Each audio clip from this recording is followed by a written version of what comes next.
Hi there. Last night I did a video called Rewatchability Factor Criterion Edition, and it was a start in a new series of rewatchability brought on by Blu-ray Anonymous's challenge there. And tonight I am doing another part of that series. Hopefully you guys like this. Let me know if you do. It got a fairly good response and decent number of views yesterday, so hopefully this will too. Tonight I'm looking at my Scream Factories, and we're going to go over the rewatchability of the Scream Factories I got, and I'm going to take an honest look at them. Let's start with my DVDs, and we'll work to the Blu-rays after. First up is Psycho 2. Now, for me, this one does have a decent rewatchability factor, maybe because I can relate, not so much to the character of Norman Bates, but I can relate to the kind of being the awkward one there, and this is I found this a really well done film. So it's got a fairly decent rewatchability factor. It's not something I'm going to put on every day, but with the new commentary on it, it'll be rewatched more than I normally would have. Next up, of course, is Psycho 3. Rewatchability factor on this one is actually maybe just a little bit higher than Psycho 2, because this one is more of a cheese fest film. This is more of a slasher film. It gets more into the sleazy aspects of it, but it's really fun. We got some great stuff on here as well. Wonderful commentary by Charles Edward Pogue, and the movie itself, although a lot of people tend to throw out some hate, I love me some Psycho 3. Mid-range rewatchability factor. Next up is The Howling. One of my favorite werewolf films, although I tend to watch this one not one of the everyday ones. This is like 2 to 3 times a year I'll watch The Howling. With this here remastered edition, I may watch a little bit more, but it's about 2 or 3 times a year. It's not a high rewatchability one, but I do like werewolf films. It's hard to get these without them going all over the place. Phantasm 2. Anybody that watched my channel for more than a month knows that I'm a huge fan of the Phantasm films. Now that being said, they're not something that they're not my go-to turn-on movies every day. But Phantasm 2 is one of the bigger ones that I do rewatch. So this one has a fairly high rewatchability factor as compared to some of the other ones. Phantasm 1, as much as I love it, doesn't get as much as well, it gets a fairly decent rewatchability factor, but that's a different video. But same with 3 and 4. Deadly Blessing, a Wes Craven film. I told somebody I was going to do a review of this one, actually, and I will do a review of it down the road, because I want to talk about my best and worst Craven films. And this one is one that I actually really like. Does it have a high rewatchability factor? Well, just in case you don't know who that is, that's Sharon Stone. That is Susan Buckner, and that is Marion Jensen, which automatically gives it ups the rewatchability factor for me. But actually, I really do like this film, but I give it a medium rewatchability factor. It's not something you're going to watch every day, but I will turn on every once in a while. It's a fun film, and it doesn't take itself too seriously. Funhouse by Tobe Hooper. And Toby Hooper? Tobe or Toby? Anyway, Funhouse, I always like this film. It's a really fun film. I maybe watch it like once a year, maybe. Not a high rewatchability factor, but I do like the film. I'm glad I have it in my collection. But Eaten Alive is more rewatched than this one. Now to the blues. From Beyond is a great film. It's extremely fun. Rewatchability factor is about a medium though. It's not one that you're going to put on every day, but it is a really fun film. And Barbara Crampton looks amazing. Leather. The Fog is a movie I like. I love ghost stories. I love the atmosphere of this film. I give this one probably a low rewatchability factor, because it's something I'm going to watch about once a year type of thing, usually in Halloween time. It's not something that you put on every day.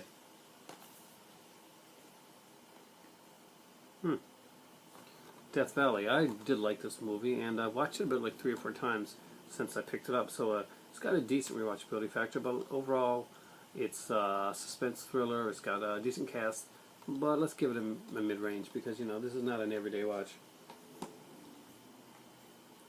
The Town That Dreaded Sundown and The Evictors. 100 Sundown and Victors actually have a fairly low rewatchability factor for me. I do like the Victors much more than the 100 Red Sundown. I got these because I love having these films. This won't get a watch for me once, maybe at Halloween time, or once every while when I want to like kind of like do kind of a low budget film type overview. But it doesn't have a high rewatchability factor. I just like the films, and I'm glad to have it in my collection. I'm actually very proud of that one. Now the next one, surprisingly, are actually extremely bad films. X-Ray and Schizo. Well, not bad, but they're bad in a good way. And that gives them a higher rewatchability factor for me because I like cheesy bad stuff. These are slasher films. X-Ray especially got really badly acted in some spots. But for me, this is something I can put on any time, night, just let my brain relax. Yeah, this actually has a fairly high rewatchability factor. You ever notice that sometimes it's the cheesier movies that does have the rewatchability factor, and some of the more classic films, like you don't just say, I'm going to come home and put on From Here to Eternity every day. Well, if you can, well, that's great. You're better than I am. That's not going to happen to me. Terror Vision and The Video Dead. Not the highest level of rewatchability factor.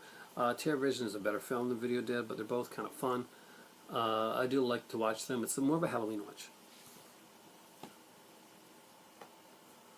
I love this movie. Prison. I don't know if I rewatched it too much when I was younger, though, because I don't know if I can watch it as much now as I could back then. And would give it a mid-range, maybe once, twice a year. Now, some people actually don't like this one. And you're wrong. You're so wrong. It's such a good film. It's Swamp Thing. Another Wes Craven that I did have fun with. I thought it was a really cool film. And it is what it is. If you cannot love the awesomeness of Swamp Thing and the cheesiness of Louis Jourdan and the beauty of Adrienne Barbeau, you must be dead inside. This is really fun, and this has a fairly high rewatchability factor for me. I even have the TV series. That it spawned. I don't have the Return of Swamp Thing, though. I really got to get that one. I'm not sure if that's on Blue yet or not, though. Dark Angel, cool movie, decent rewatchability factor. Most action movies are, you can kind of turn them on anytime, watch them. Kind of like if I had the hidden in my collection, which I don't, then that would be something I could probably just pop in any time and watch. And Dark Angel, which I prefer the name, I Come in Peace, is got a decent rewatchability factor.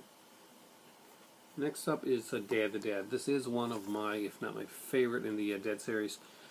And rewatchability factor, about 3 to 4 times a year is usually my max on this one here. Depends on the mood I'm in. I can kind of overdose on the zombies sometimes, and then I don't watch them for ages. So The Walking Dead has been pretty bad for me on that, because I started watching that, and I'm like, I'm done. I'm done with zombies for a while. Mid-range. Used to be higher. The Burning, again, it's a cool slasher flick. It's one that I will put on a few times a year. I'm a Friday the 13th type of guy, so this one really stands the test of time for me. I'm really glad that it did, and I give this a high rewatchability factor. Halloween 2, high. I watch this one a lot, I do. And Halloween 3, same thing. These are two movies that I do watch a lot, and they get fairly good big play in my in there. It's 2 Blu-rays that I'm really proud to have. Next up is another slasher flick, and that's Terr Train. And if you notice the kind of a correlation here, I love slasher films. I grew up as a teenager in the 80s, so yeah, these were my films. This is a fairly high rewatchability factor due to the fact, put it to you this way, Halloween came around. This is one I watched with my daughter. She's younger and she's just getting into films, and I thought it was kind of like the horror, so she wanted to watch horror with me. And this one is, it's not too much when it comes to like, it's not that intense, which is good, but it's kind of a fun one. It just comes with little shocks in here. And I found, I watched it afterwards on my own too, and I watched it like a couple times before this. I really do actually like this film. Next one is a big one for me too, actually. They Live. I love They Live. It's a great Carpenter film. Is it something I watch every day? Well, probably, yeah, because They Live, like the movie, oh God, Big Trouble in Little China. I know a lot of people don't like it, but I really love Big Trouble in Little China. I can watch this over and over again. It's really fun. The fight scenes, the aliens. Man, the fact that I'm kind of glad they didn't, but they could have made this, remade this, they could have made this into a freaking TV series, man. Can you imagine They Live's a TV series? Think about it. I can't. I actually, I could write that script. But if you haven't got They Live in your collection, definitely go for the blue. It's a great one. If you don't have the Blu-ray, it's a, is this a combo pack? I don't think it is. No, it's not a combo pack, but I think there's a DVD version out there too. But get the Scream Factory version. There's just some great special features on it. The commentary with Carpenter and Roddy Piper is really, really good. And this is one I got that my better half got me for Christmas last year. I really love it. They Live's a fantastic film, and it's high rewatchability factor. So there we go. Those are my Scream films. That's the rewatchability factor on my Screams. Hopefully you guys enjoy that. Let me know what your guys, which ones are the big ones for you in your Scream collection, factory collection if you got them. Which ones do you watch over and over again? Which one do you have the kind of like to have fill out a portion of your collection, or you just want to get because it was kind of really rare and hard to find at the time? You notice that The Island is in my collection, and the reason is because although I thought The Island was a decent film, unless I can get it really cheap, like $5 or free, The Island is not one I'm going to rush it and buy. I do want it for my collection, much more than I want The Nest. I was not a fan of The Nest. But The Island just wasn't a very interesting film, in my opinion. So guys, thanks for watching, and I gotta get to this here drink. So it's nice amber tea, no milk type. So it's time for tea.